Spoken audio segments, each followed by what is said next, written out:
Merci, Monsieur le Président. Je tiens à informer Monsieur le Président que je vais utiliser le temps qui m'est imparti pour poser des questions, passer des commentaires et obtenir les réactions et les réponses de la part du ministre. D'entrée de jeu, Monsieur le Président, je voudrais quand même saluer l'attitude du ministre ce soir. Je ne sais pas si c'est lui qui a été envoyé ici pour la plénière en guise de punition parce qu'il avait fait quelque chose de pas correct, mais je trouve que franchement, il répond aux questions de façon tout à fait sobre, de manière honnête. Et je pense qu'il faut le reconnaître, surtout après de si longues heures. Et puis, je tiens à saluer aussi le travail des conseillers qui l'accompagnent.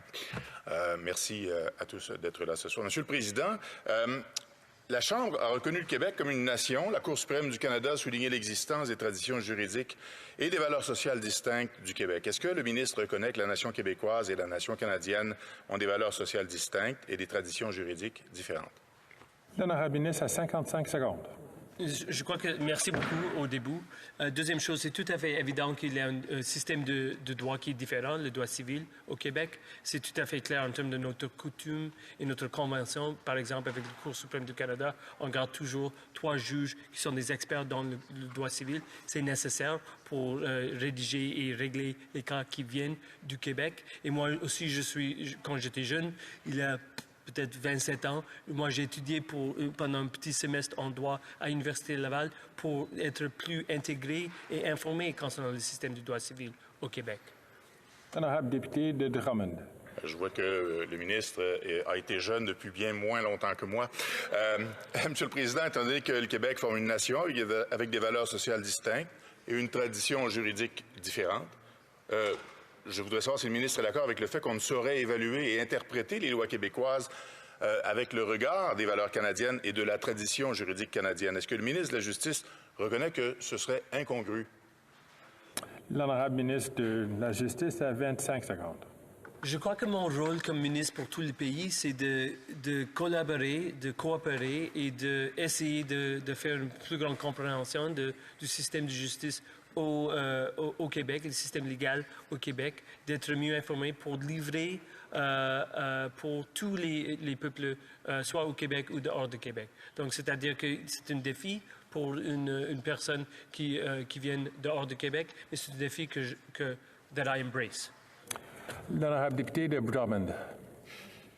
Monsieur le Président, est-ce que le ministre, à la lumière des propos que j'ai tenus précédemment concernant la différence dans les valeurs sociales et dans la tradition juridique du Québec versus celle du Canada, est-ce que le ministre s'engage à appuyer l'esprit du projet de loi qui a été déposé par ma collègue, la députée d'Abitibi-Baie-James, Nunavik-Ayu, un projet de loi qui répond aux aspirations de l'Assemblée nationale du Québec, qui répond aussi à la volonté de l'ensemble ou d'une très, très forte majorité des Québécois, qui vise à permettre les demandes anticipées au Québec dans le cas des demandes d'aide médicale à mourir. L'honorable ministre à 39 secondes. Vis-à-vis aide médicale à mourir, ce que je peux souligner, c'est que, première chose, je suis à l'écoute. Je suis déjà à l'écoute des inquiétudes et de volontés et des espoirs du gouvernement du Québec. Mais deuxième chose, c'est qu'avec aide médicale à mourir, jusqu'à date, on a toujours procédé d'une façon nationale vis-à-vis les changements du Code criminel et la loi sur la meurtre qui est là, qui est visée par n'importe quel changement concernant l'aide médicale à mourir. Et aussi, j'aimerais juste souligner que concernant les demandes anticipées, on avait déjà un conseil des experts, the Academy of Scientists, that have looked directly at... Qui ont examiné concernant qu'est-ce qu'il faut faire et qu'est-ce qu'il faut protéger. L'honorable député de Drummond. C'est une demande qui est quand même claire et c'est une réflexion qui est faite dans la société québécoise depuis longtemps et de manière extrêmement rigoureuse, sensible et sérieuse.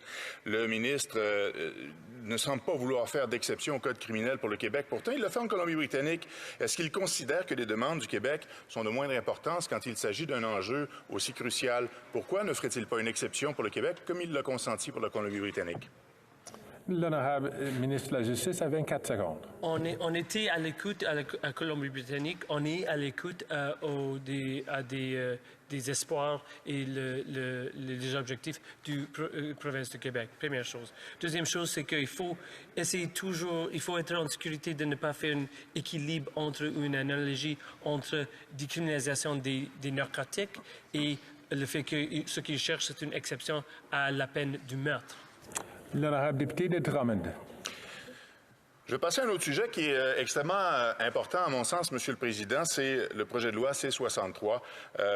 Et ma collègue, la députée d'Avignon-Lamitis, Matane Matépédia, un peu plus tôt ce soir, a abordé cette question-là, entre autres, au sujet de la proposition du Bloc québécois de scinder la partie 1 du projet de loi des autres parties de C-63 pour que la Commission sur la sécurité numérique soit créée le plus rapidement possible.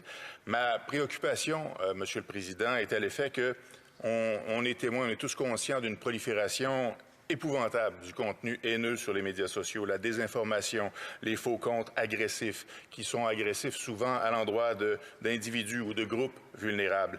Ça a de quoi inquiéter au plus haut point, et pas seulement les individus, mais la société en son ensemble, Monsieur le Président. Comment le ministre entend-il faire adopter un projet législatif qui est déjà contesté dans un délai qui respecte l'urgence que commande la situation? L'honorable ministre de la Justice a 54 secondes. Et ce que j'aimerais souligner, c'est qu'il faut nous dépêcher concernant le projet de loi en total. Et ce que j'aimerais souligner et rappeler pour les membres en face, c'est que lorsqu'on a annoncé aux premières lectures ce projet de loi, j'étais accompagné par une dame qui s'appelle Carla Beauvais. C'est une Québécoise noire, africaine-canadienne, qui a mentionné à plusieurs reprises le montant de haine qu'elle a reçu parce qu'elle tentait d'adresser la situation concernant George Floyd, ce qui est survenu il y a 3 ans. Ce type de haine doit être adressé par une bill qui est au complète. Donc, ça ne touche pas juste les enfants.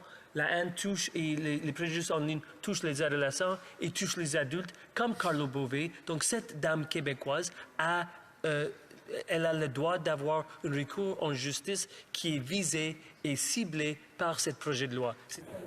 L'honorable député de Drummond. Monsieur le Président, on est d'accord là-dessus. L'urgence d'agir en matière de sécurité en ligne, elle est présente, elle est criante, et ça touche tous les groupes. Comment le ministre envisage-t-il la réaction des plateformes numériques, des géants du numérique qui contrôlent justement ces médias sociaux face à une législation qui va, selon eux et selon probablement aussi les collègues conservateurs, entraver davantage la liberté d'expression telle qu'elle est perçue par ces gens?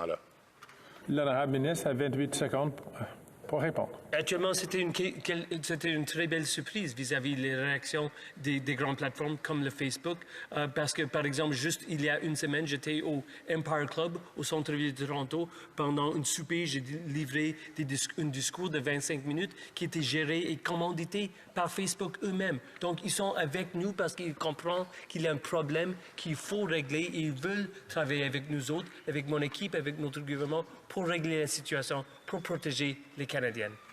L'honorable député de Drummond.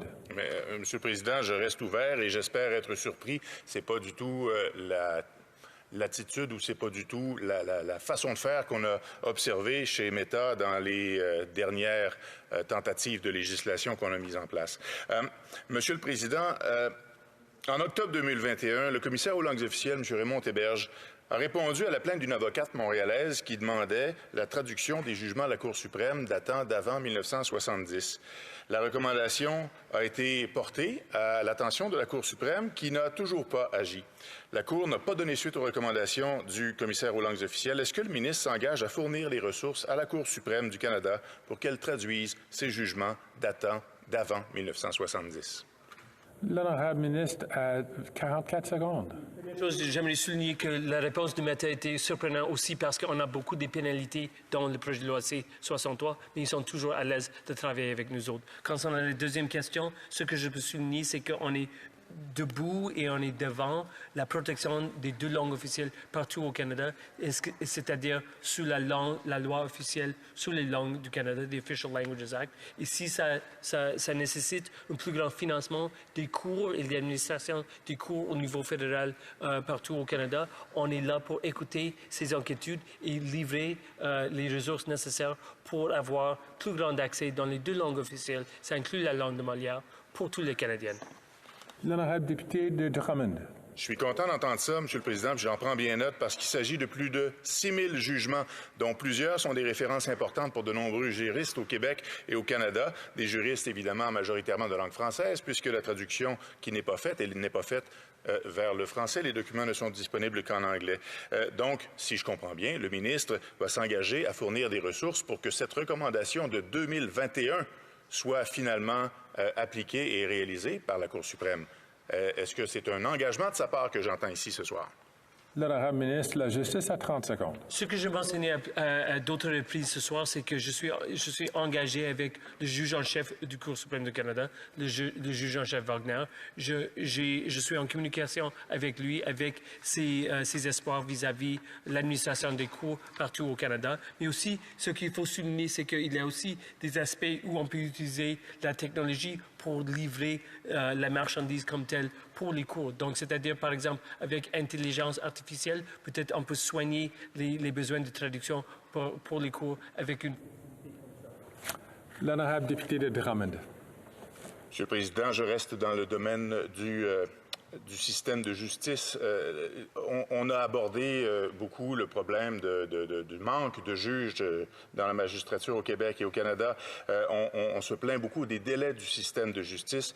Il y a évidemment le manque de juges et j'ai entendu le ministre un peu plus tôt dire qu'il mettait les efforts qu'il faut pour combler les postes vacants de juges au Québec et au Canada. Mais il y a d'autres phénomènes, il y a d'autres choses qui font en sorte que le système de justice est souvent ralenti et souvent les causes sont soumises à des arrêts de procédure pour lesquels on invoque généralement l'arrêt Jordan.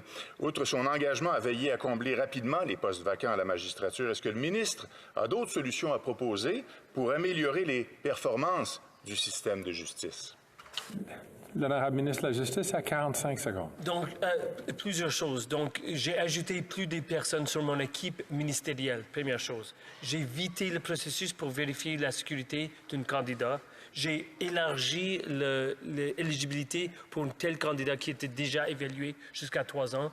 J'ai élargi ou amélioré le montant de temps pour chaque comité qui fait la recommandation à la magistrature. J'ai une étroite collaboration avec les juges eux-mêmes de qu'est-ce qu'ils sont leurs besoins au Québec, par exemple, dans une telle expertise criminelle, droit familial, etc. Donc, on fait pression à tous les aspects pour promouvoir plus de nominations de juges et livrer les nominations pour les juges, les cours qui ont besoin.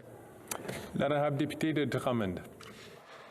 Est-ce que le ministre va revenir sur la décision de ne pas exiger le bilinguisme français-anglais pour les commissaires de la future commission d'examen des erreurs du système judiciaire, ou est-ce qu'encore une fois, le français va être optionnel au Canada? L'honorable ministre de la Justice. Je crois que l'aspect pour la création de commission, c'est basé sur une fondation concernant l'accès aux justice. L'accès aux justice devant cette commission, il faut être compris, donc c'est-à-dire qu'il faut avoir un système de traduction qui... L'honorable député de Drummond. Monsieur le Président, ma prochaine question risque d'être un peu longue. Je vais faire une mise en situation et ça donnera tout autant de temps au ministre pour répondre. On étudie présentement au Comité du patrimoine le projet de loi C-316, le programme qu'on souhaite pérenniser et encadrer. C'est le programme que le Bloc québécois a défendu sous les années Harper, qui souhaitait l'abolir. On s'est battu d'ailleurs avec d'autres partis de l'opposition à l'époque pour protéger ce programme-là, qui est très, très important pour faire avancer les droits des francophones à l'extérieur du Québec et pour faire évoluer le droit de plusieurs personnes et groupes en matière de droits de la personne. Il existe dans le programme actuel une clause qui empêche le fédéral de financer des contestations de lois du Québec ou des provinces en vertu du volet des droits de la personne. Et selon nous, il conviendrait que le Québec, en tant que nation plusieurs fois reconnue par le Parlement, qu'il ait accès à une clause similaire, c'est-à-dire une clause d'asymétrie pour le Québec, c'est-à-dire pour s'assurer que le programme ne permette pas de financer des contestations de la Charte de la langue française. Ça permettrait de protéger le français au Québec tout en continuant de militer activement pour l'avancement des francophones à l'extérieur du Québec. Est-ce que le ministre accepte la main tendue du Bloc québécois et s'engage à considérer des propositions d'amendement en ce sens au projet de loi C-316? La question était plus longue, mais le ministre n'a seulement que 49 secondes pour répondre. Donc, quelques-unes des réponses. Donc, première chose, c'est le programme de contestation judiciaire a été créé par le gouvernement libéral. C'était annulé ou supprimé par le gouvernement conservateur sous Harper et c'était réétabli par nous autres. Première chose. Deuxième chose, c'est que c'est géré nécessairement pas par moi, mais par le ministre du patrimoine canadien, à cause du fait que le procureur général et le ministère de la Justice est vraiment impliqué dans plusieurs causes parce qu'on est toujours le défendant ou répondant à des causes. Vis-à-vis de la situation qu'il a mentionnée, je vais faire la suivi pour m'informer un peu plus concernant les détails concernant ces inquiétudes. Merci.